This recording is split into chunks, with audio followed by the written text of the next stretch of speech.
Hello, my name is Carol May Whittick, your creativity and spiritual life coach, supporting women to bloom in midlife.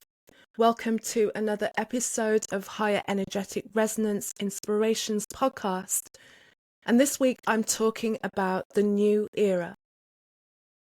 One of the things I recognize about moving into midlife is the fact that it is stepping into the unknown, stepping into a different phase of your life and being overwhelmed by feeling all of the things that you've left behind. So as a result of that and as a feedback that I've got, I wanted to help you ease those moments. And I've created a meditation for midlife, a midlife meditation.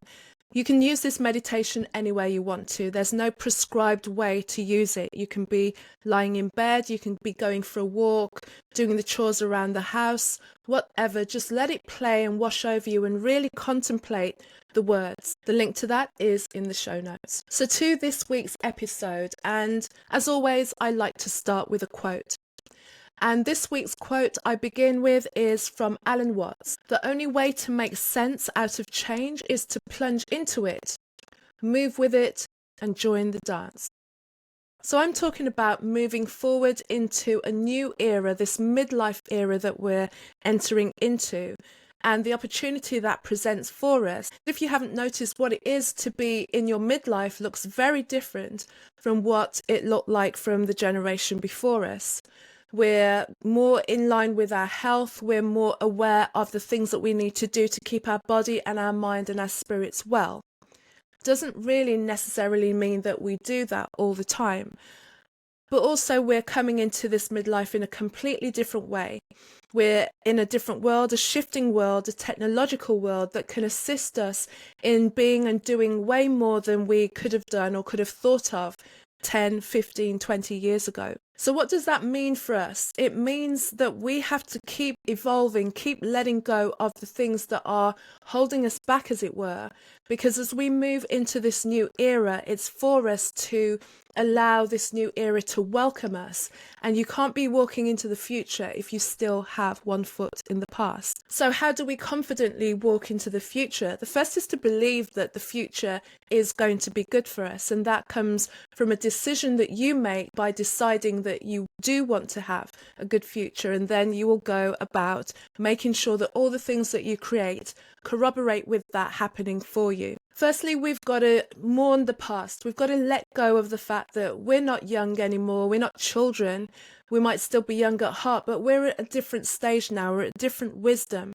And if we keep trying to be and do the things that we were, we will miss out on experiencing something new. And after a while, we're going to create more stress and more resistance because time keeps moving on. We can't deny that. We are always going to be evolving into and moving into an older version of ourselves. And if we're still holding on to the past, that passage of time is actually going to make it very difficult for us to enjoy where we're going into. There's a quote in the Bible that I could paraphrase, but it's very much about letting go of childish things because you're not a child anymore. But that doesn't mean you can't take that childlike quality forward with you. You want to take that childlike quality forward with you with all the wisdom and understanding that you've gained. And the courage and the confidence to do that will come after contemplation. When you've taken a moment to really sit and appreciate where it is you are in your life. And by sitting, I don't mean you're actually literally sitting. You can be walking, but running it through your mind and really thinking about where you are at this moment in time. What things have worked for you in the past and what things do you need to let go? Who do you need to forgive? And forgiveness can also be forgiving of yourself. And what are the dreams that you shelved and denied yourself? Are there things that you need to look at from another perspective, which means that you now are more equipped emotionally, financially, mentally to be able to take on those dreams? Or do you have another aspect of yourself that you can now fuel into that dream and make it realized at this point in time?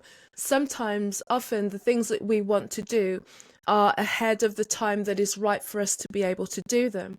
Maybe this time is your time. If you're still breathing and you still have something in your heart that you want to do, then maybe it's time to revisit that. Maybe there is a way, and maybe this is the era that you can actually realize that, because you have everything that it takes, and also the appreciation of what it will take than you would have done had you have realized these things earlier on. And what about those niggles, those things that you just cannot let go? Is there somebody that you can't forgive? Is there something about yourself that you keep going over and over? How's that working out for you?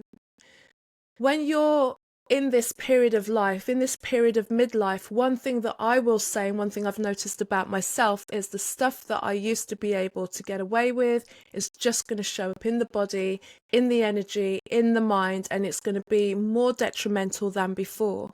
If you kind of think of those old things like a rubber band, and there's only so far that you can go before it all pulls you right back to start again. How many times do you want to keep going back to the same thing? There is a time that we have to let go of what is holding us rooted in that place. And if we're being held by some unresolved kind of resentment that we have for a situation or a person, maybe it's time to reframe that so you can be free. It's not letting anybody off from anything that they've done, but seeing with compassion the fact that years ago we were all way more ignorant than we are now. And having compassion is giving yourself space and freeing yourself from that situation to be able to move forward into midlife. Because we all know people around us who are older than us, in their 60s, 70s, 80s and beyond.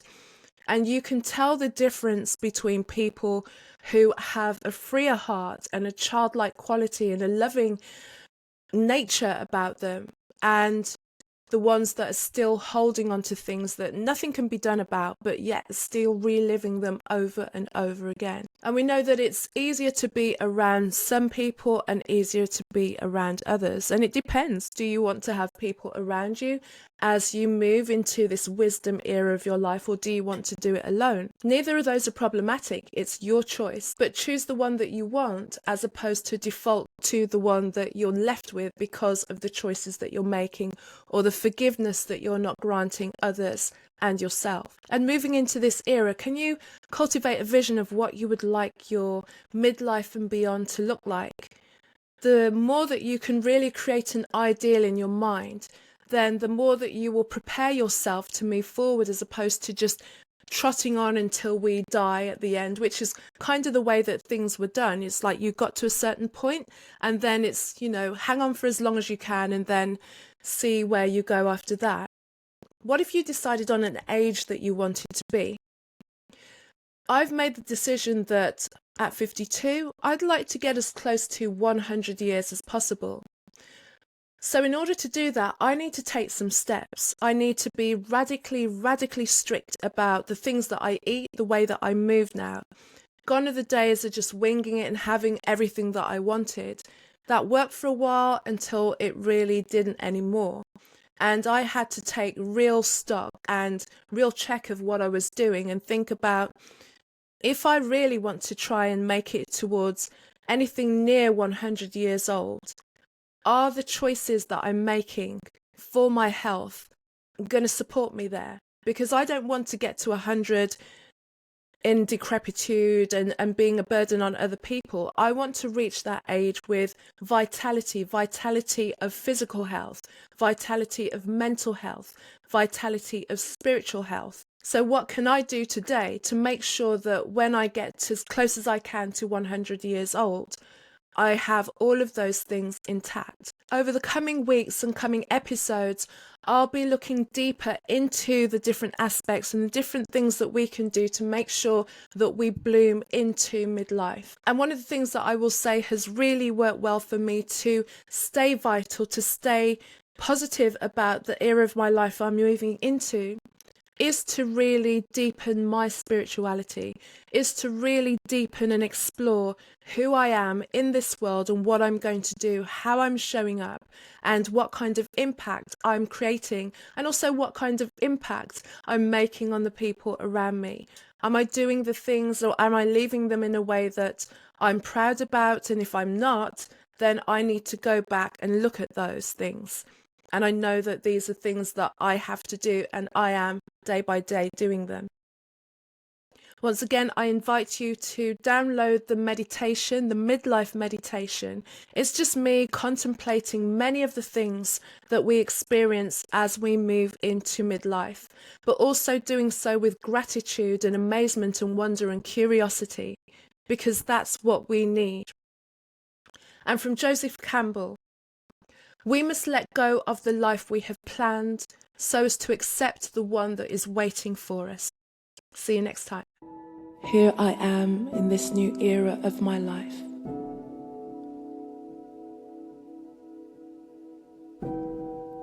I am so full of gratitude to be alive